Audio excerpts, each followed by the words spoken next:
Good afternoon, I'm JaCorey Burley. And I'm Lindsey Fulcher. Welcome to AU News. Tests and projects haven't been the only worries lately for students, as Hurricane Matthew tore through North Carolina. Reporter Adrianna Hargrove talked with these students to see how being away from home at such a tragic time has affected them. Thanks, Lindsay. I talked to a student named Ashley Thornton. Goldsboro, North Carolina is her hometown that was devastated by Hurricane Matthew's winds and flooding. So how much damage was done to Goldsboro? There was a substantial amount of damage. Most of the county schools were out for a week and a half, and they have to make up the dates now. I know my old, the high school I graduated from, our scoreboard on our football field was completely ripped down from the wind and all the water damage, and a bunch of the bridges that were built with sand and not concrete were completely washed out. It's like the train tracks that we usually normally use them for the trains to get goods in and out. It was so cold. It was awful. How do you feel when you go into your town and you see that it's damaged? You go back, whenever I come back, I see all of the Red Cross and United Methodist relief care, the vans that are set up, and it's just kind of interesting. You see all the FEMA sites where everyone's lining up to register for FEMA and stuff like that. So it was kind of oh gosh, right. Hey, I grew up in this place and stuff like that, and seeing all the memories that I had at the high school, and some of them are ruined, and my best friend's house, I kind of grew up there too, so having her house almost destroyed. Okay. So how did you feel with all that stuff going on at home and you couldn't do nothing about it because you were here? It was pretty upsetting because I couldn't see how bad the damage actually was, so I just had to take other people's words for it and the pictures. The news, it kind of kept you informed, but it wouldn't show you exactly where you were from, how much damage was at your house, or stuff. So you could just see the county or damage or something like that. So it was pretty upsetting not being able to talk to my family as much because all the power was off, and them not being able to go out and get food. Even though Ashley wanted to be at home to help her friends and family from the storm, she's grateful that she was here on campus where she was safe. Back to you guys in the studio. Habit from the storm was the only problem for Averett University students. Residents of the common apartments were troubled to discover mold growing around their apartment. Gregory has more for us on site. Thank you, JaCorey. I'm here in front of the common apartments with Hannah Shields, a student who lived in one of the affected apartments. Now, Hannah, when did you notice the mold starting to grow in your apartment? Well, actually, it'd been kind of an ongoing process. So we kind of noticed how humid it was the day that we moved in. And then we kind of saw it growing on the outside of the vents, and just the way that we were all feeling in the apartment, we could tell there was something wrong. Now, do you think you should have gotten a tuition refund, being that y'all had to stay in a hotel when you're paying to live here on campus? Right, absolutely. I think that by living in the hotel, it was a real inconvenience to all of us because, we have things here, we have things at North Campus, and, living in the hotel was really time consuming driving back and forth, so I think a tuition refund would be really nice, and probably the least that they could do. When did residents' life become aware of the mold problem in the common apartments? I've been working here since July 1st, and we haven't had any confirmed cases of mold in any of our residence hall facilities. We've had mildew, that there's a common misconception that or between the differences of mold and mildew. And like I told students before, you would know if you see mold because this mold is a fairy-like substance that grows similar to kind of like moss, whereas mildew is just green spots from moisture that may appear. And students have also been saying that there's black mold. We haven't had black mold. It's been dirt, basically. Okay. It's been educated the students and told them that it was actually mildew and not mold, and that you would be much more upset if it was mold because because we know what mold is, and that for the most part. I've spoken with some students who were put in a local hotel. Were they given any kind of compensation for their tuition since they were paying for the apartments? Well, with some students that were put in a hotel, our job is to provide housing for the students, and if the housing that they were provided wasn't adequate or needed to be taken care of, then we relocated the students to housing that was comparable, and we paid for that housing for them. But no tuition refund for the, okay.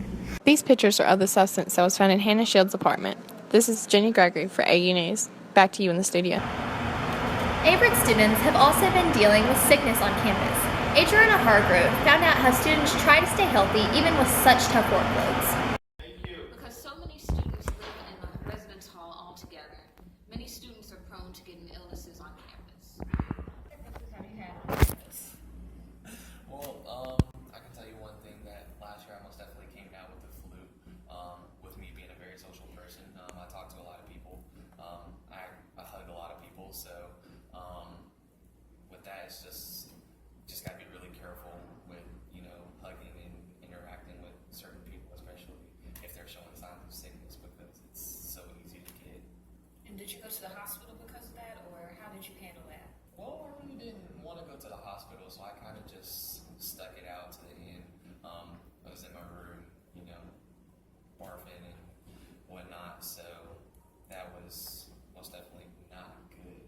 So with that, like I said, my vitamin C, just trying to keep my immune system.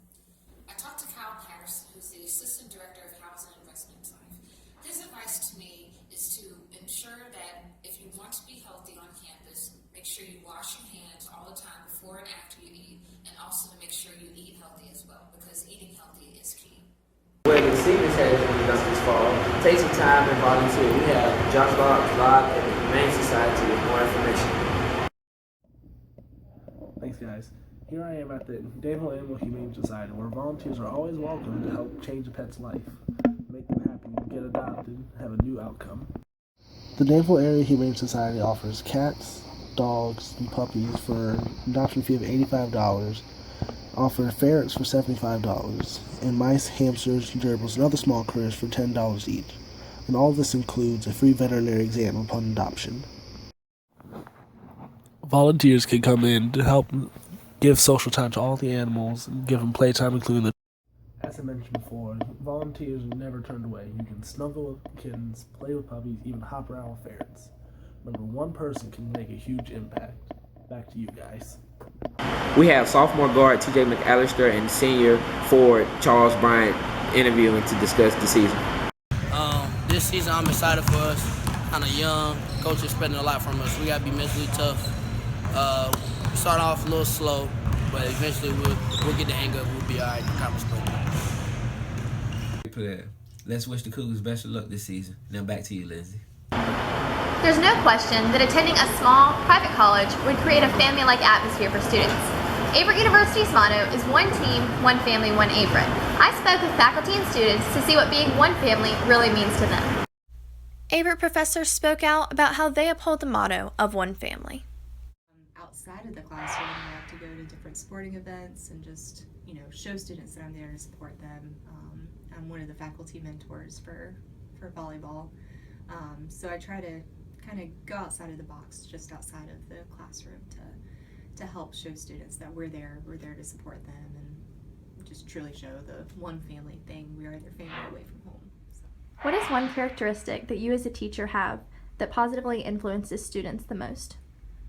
I want to think it's my patience. I'm willing to sit with a student and to work with them until they understand that they have the tools necessary to succeed. Teaching math, I run into a lot of students who lack confidence and lack belief and even lack the will and the desire to succeed. They kind of want to get through it and move on, and there's a benefit to not doing that. Even if you don't think you're going to use it later in life, there's a benefit to learning it anyway. There's a benefit to showing future employers that you're willing to do things that you don't want to do, and you're willing to learn things you didn't think you could learn. Not only willing, but able to learn things you didn't think you could learn. And I'm willing to sit and work with a student who really wants to do that as much as I need to, for as long as I need to, in order to get them to that point. I have to say that having such a small campus and having professors who actually know you by name, as opposed to being at a big school where you're another number, as people always say, is probably the biggest thing for me. They not only they go the extra mile, but they you know, they really, you can go to another professor and it won't even be for their class, and they'll sit there and help you out. They'll sit you down and figure out your schedule with you. And so just the, you know, the intense care about who you are as a person and your development outside of academics is a really big thing for me. Housekeeper Mama Jean also makes a difference to students daily. How do you as Averett faculty show what being one family truly means? By saying good morning, I'm here when you need me, wherever you need me, I'm here to do what you need me to do, and be, most of all, have a smile and be sweet to everybody else. Later on the 6 o'clock news, we'll have highlights and results from the season opener of men's basketball. I'm JaCorey Burley. I'm Lindsey Fulcher, and thank you for watching AU News. We'll see you tonight at 6.